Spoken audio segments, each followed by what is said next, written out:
Hey guys, this is Tim with Van Leeuwen Family Farm. We've got some hard-working cattle out here grazing through all this grown-up ragweed in this back pasture. And there is a lot of ragweed. But there's grass underneath of it, but they're having to work to get to it. Now earlier when this ragweed was not headed out and it was probably a little bit more palatable, these cows were eating on this ragweed, so even though, you know, it's not the grass that we want, ragweed has a lot of protein in it, and if the cows will eat it, then that's considered forage in our book. There's the two baby calves poking their heads out.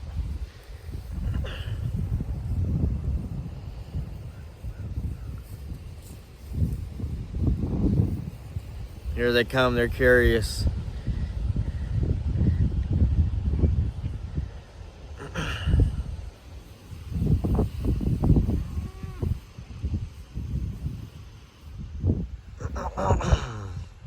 There's one heifer calf and one bull calf in there out of those two. They're both really nice looking.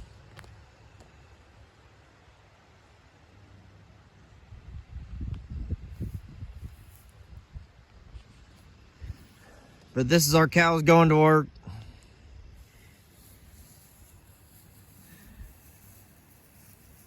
You know, they haven't been babied all summer. They've just been out here foraging like we like them to do.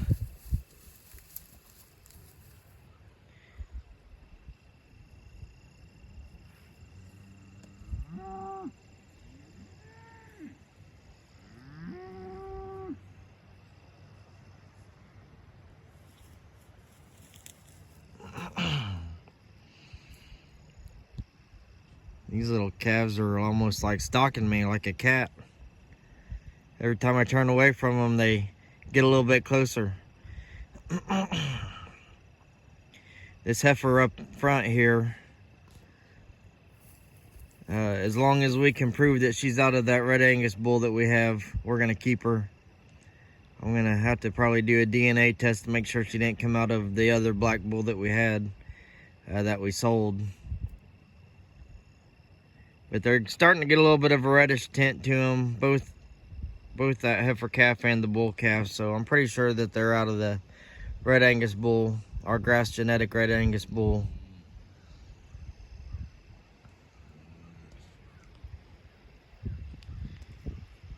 There's one cow that we've got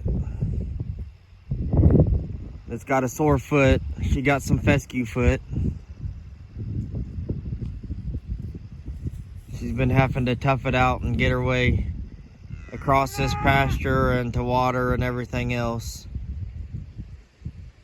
I haven't had time to catch her and doctor her or anything, but she's actually starting to get a little better on her own. Been trying to feed quite a bit of sea salt and conditioner and trying to get some mineral in them. And she's starting to get a little bit better. You can see she's still limping on it pretty good, but she's getting around better than she used to.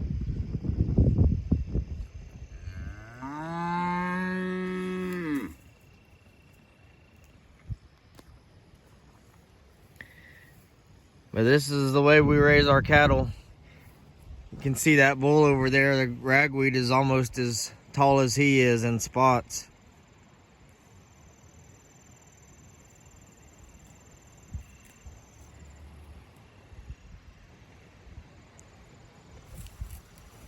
But we've got to force our cattle to learn to survive and forage on their own and not just be feeding them and babying them all the time.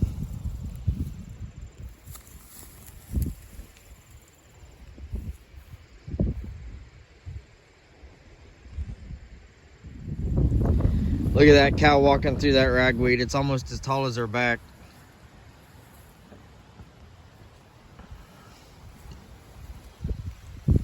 They've not only thrived in this pasture all summer long, but we haven't had any but we haven't had any pink eye, which a lot of people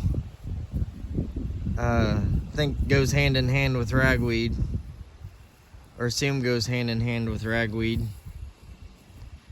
We haven't had no pink eye.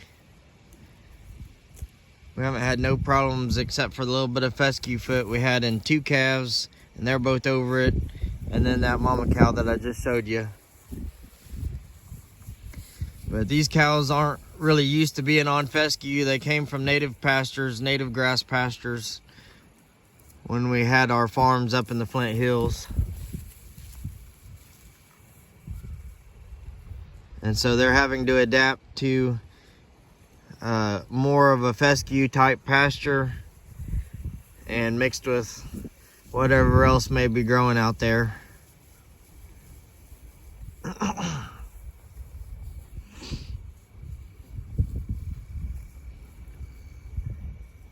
We're getting ready to sell a bull to my father-in-law. And part of the reason why he wanted him is because he's almost a year old and he's never been on feed. And he's a hell of a good looking bull.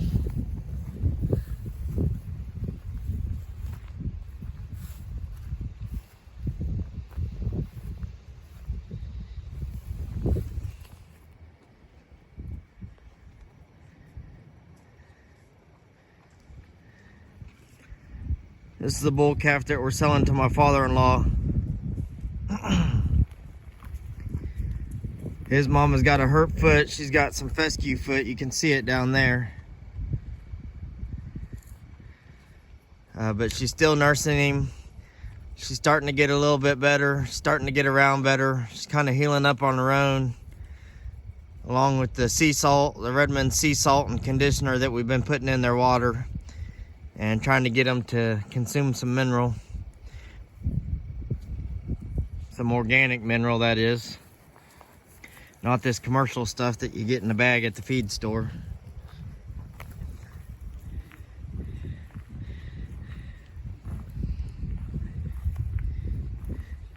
But this cow before, this mama cow before she hurt her foot, you know, talk about gut feel. She looks pregnant year round, whether she's, you know, 8.5 months pregnant or she just had a calf. Because she's taking in so much forage that she keeps her condition year round.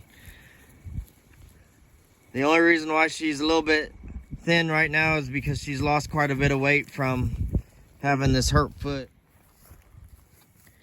She was laying down a lot for about a good month and wasn't eating very good and all that, you know. And you can see what that foot looks like.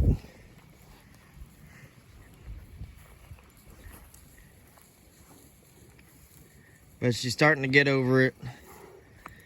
But anyways, yeah, this cow, she is a foraging machine. And that's why that bull calf looks like he does. He probably didn't get to suck on his mama for about a good, at least a month. She's got a good belly on her too. And she just had a calf. She just had a calf and she's still got a pretty big belly on her.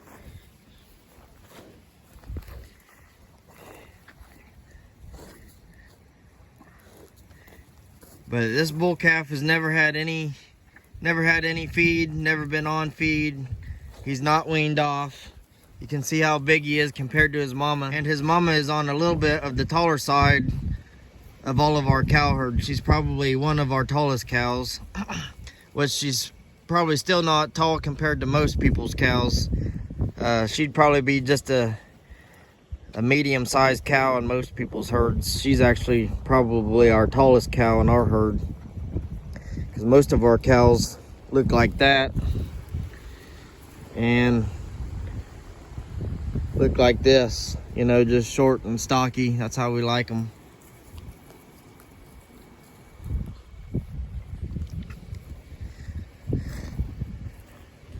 But I think my father-in-law is going to be real happy with him. You know, but he told me that's part of what he likes about him, is because he's grass genetic. He ain't had no feed, and look at his belly. Look how thick he is with no feed.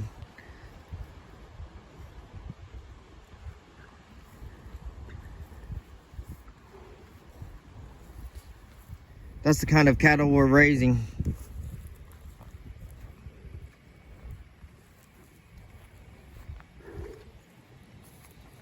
We'd like to be able to sell more bulls in the future. This is going to be our first bull sale.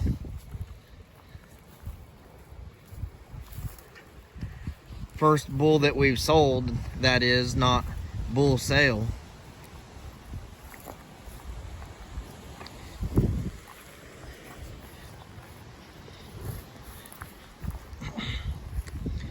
This is going to be the first bull that we've sold. He is commercial, he's not registered.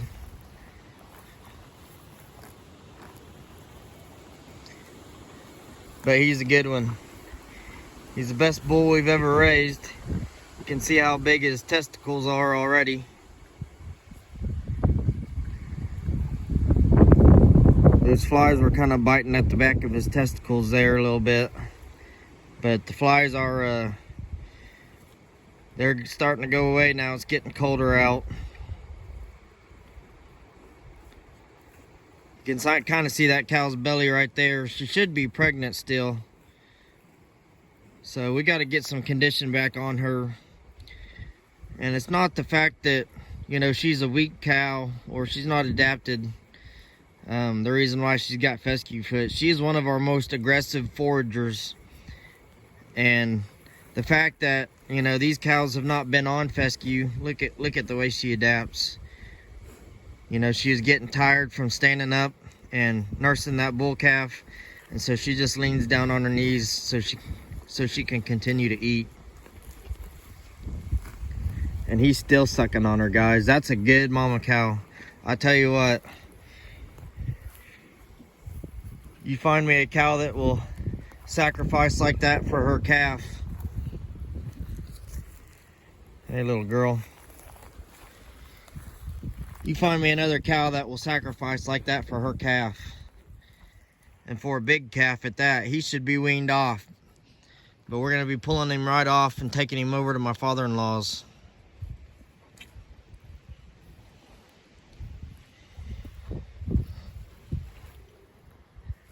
But my father-in-law doesn't want these bulls that are getting fed grain all the time before you buy them just to make them look good. Because they start falling apart once you get them out there with the cows in the middle of summer when they're having to work hard. This bull here,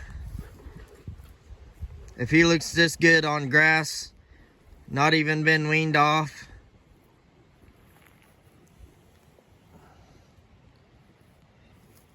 and he ain't even a year old, just imagine how good he'll look in the next year, in the next 2 years. He's gonna have no problem breeding all the cows he needs and keeping his condition.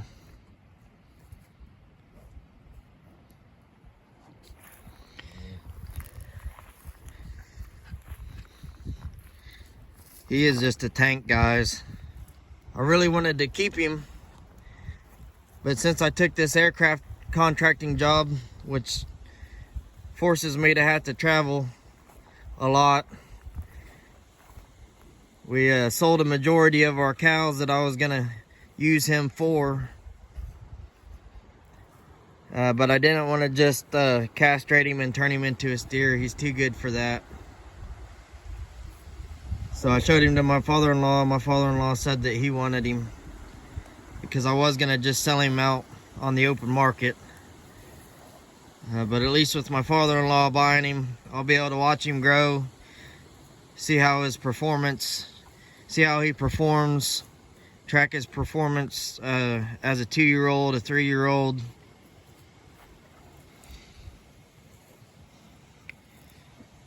And it's actually gonna, you know, give us more perspective on what we need to do or how our bulls are holding up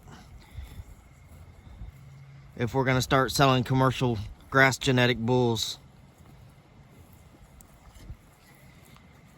Now this bull calf would be considered a balancer.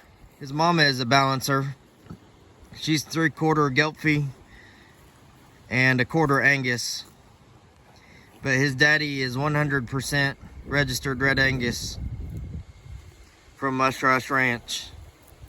Mushrush Red Angus here in Kansas. That's going to make him somewhere in the neighborhood of 2/3 Angus and 1/3 Gelbvieh, or Gelbvieh, however you like to say it. Gelbvieh is the proper term.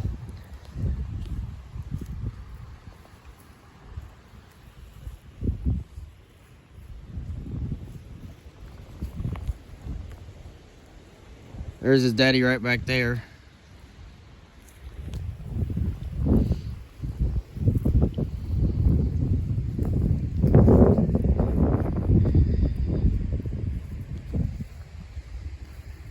There's about a 6-month-old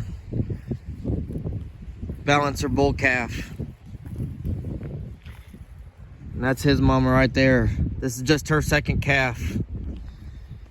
Now we're kind of getting away from the balancers. We're gonna be keeping heifers, which we've started to already, to try to focus more on our Red Angus genetics. It's not that we don't like the balancers, they're great animals.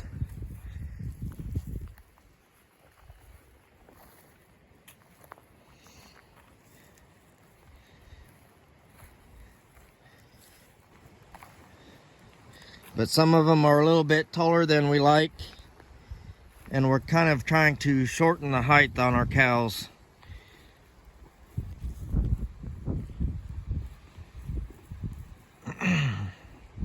Other than that, they've been great cows. They raise great calves. And yeah, he's just a 6-month-old calf, guys, and he's huge for a 6-month-old calf.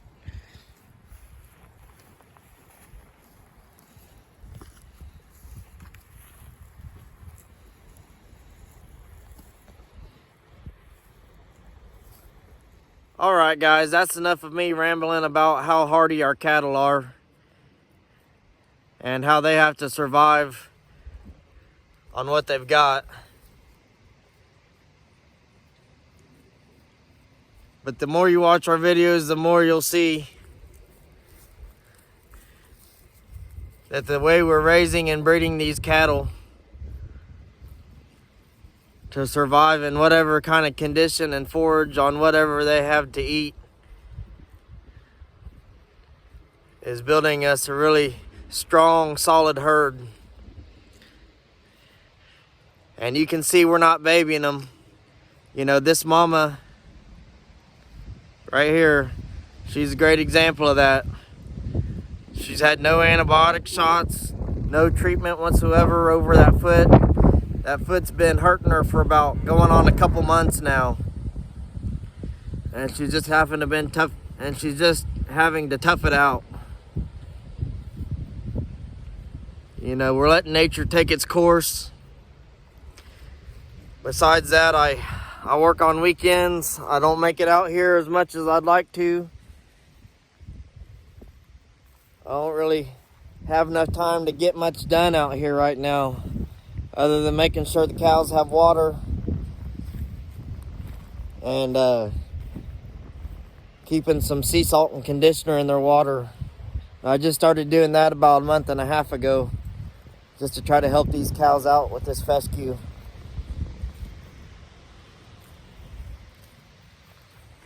Alright guys, stay tuned with more to come about building our grass genetic cow herd. See you next episode.